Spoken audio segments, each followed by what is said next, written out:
আমি ভোট দেবো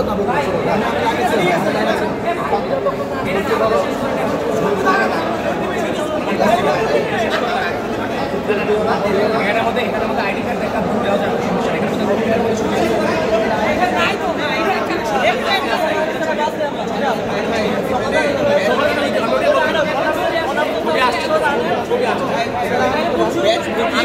ভোট দিতে আসি সর্বপ্রথম আমি আসি 11টার দিকে এর হয়তো 10-15 মিনিট আগে পর্যন্ত 9টা থেকে যতগুলো ভোট হয়েছে তাদের হাতে মার্কিং চিহ্ন দেওয়া হয়নি।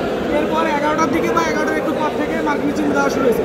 এর মানে যতগুলো ভোট আগে দিয়েছে ওরা পরবর্তীতে দ্বিতীয় ভোটও দিতে পারে, এটার কোনো নেই, ভোট টেম্পারিং হওয়ার সম্ভাবনা আছে। আর দ্বিতীয় কথা হলো এখানে যখন চেক করতেছে সর্বপ্রথম যে লিস্ট চেক করতেছে ওই লিস্ট শুধু একটা PDF ফাইল যেখানে শুধুমাত্র নাম আছে, কোনো কিছু নাই, ছবি ছিল না। এখন ছবি আনার কথা বলতেছে প্রশাসনেরা নিয়ে আসেনি, এতক্ষণ লেট হইতেছে। কম্পিউটারে যে PDF ফাইল চেক করতেছে সেখানেও ছবি ছিল না। এখন আবার সেটা যুক্ত করলো, কেবল যুক্ত করলো। এতক্ষণ মোটামুটি 4 ভাগের 1 ভাগ ভোট, তাজউদ্দিন হলো 4 ভাগের 1 ভাগ ভোট কাস্ট হয়ে গেছে।